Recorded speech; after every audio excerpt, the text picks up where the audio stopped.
मुझे नहीं पता कि आजकल बीजेपी को ये नए नए आइडिया कौन दे रहा है, कौन उनकी स्ट्रैटेजी बना रहा है, कौन उनका कम्युनिकेशन देख रहा है, लेकिन भैया जो भी कर रहा है उसका बहुत बड़ा साधुवाद है। Big big thank you. क्योंकि बकलोली में ही सही, मगर एक बात तो साफ है कि बीजेपी ने राहुल गांधी की बातों का सीधे तौर पर समर्थन किया है, और जो थोड़ी बहुत कसर रह गई थी वो कल हमारे मुख्य चुनाव आयुक्त महोदय ज्ञानेश कुमार जी ने पूरी कर दी है।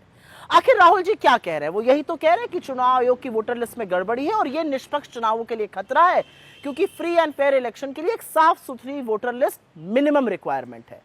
इसका समर्थन करते हुए सबसे पहले तो अनुराग गोलीमारो ठाकुर जी आए। उन्होंने इलेक्शन कमीशन की वोटर लिस्ट पर सबूत के साथ खुद सवाल उठाए। अब रीवा से बीजेपी के सांसद जनार्दन मिश्रा भी कह रहे हैं कि भाई इलेक्शन कमीशन खुद से सही वोटर लिस्ट नहीं बना सकता, 1100 वोट एक कमरे में रजिस्टर हो रहे हैं। इससे पहले इनके बड़े मंत्री नितिन गडकरी जी ने भी कुछ इस तरह के वोटर लिस्ट के साथ खिलवाड़ करने के आरोप इलेक्शन कमीशन पर लगाए थे। मतलब जाने अनजाने, जानबूझकर या अनभिज्ञता में बीजेपी ना सिर्फ राहुल गांधी जी की बात से सहमत है, बल्कि वो खुद चुनाव आयोग को कटघरे में खड़ा कर कर लपेट रही है। और जो रही सही कसर थी वो एक अधकचरी, भोंडी, फूहड़ और बड़ी बेवकूफ आना जो प्रेस कॉन्फ्रेंस थी, वो चीफ इलेक्शन साहब ने कल पूरी कर दी। उन्होंने ऐसी ऐसी बातें कही कि समझ में नहीं आया वो ये क्यों बोल रहे थे। उनके दुश्मन ही शायद उनको ये राय दिए होंगे कि वो प्रेस कॉन्फ्रेंस करें, वरना जिस तरह से उसके बाद उनकी कलई खुली, वो शायद चुप ही बेहतर थे, इज्जत बची रहती। बीजेपी की प्रवक्ता के तौर पर मुंह बिचका कर बेसिर पैर की तर्कहीन बातें कर कर उनकी असल में पोल और खुल गई। उन्होंने करीब 1 घंटा 24 मिनट प्रेस कॉन्फ्रेंस करी, एक ढंग की बात नहीं करी, विपक्ष और राहुल गांधी के डायरेक्ट सवाल का एक जवाब नहीं दिया, और कुतर्क की तो ऐसी लंबी झड़ी लगी थी।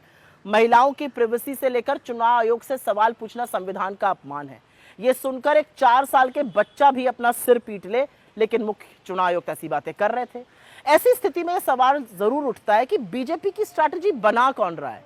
बीजेपी के भोंडे प्रवक्ता के तौर पर ज्ञानेश कुमार जी और अधिकृत प्रवक्ता के तौर पर अनुराग गोलीमारो ठाकुर जैसे लोग अपने पैरों पर कुल्हाड़ी क्यों मार रहे हैं?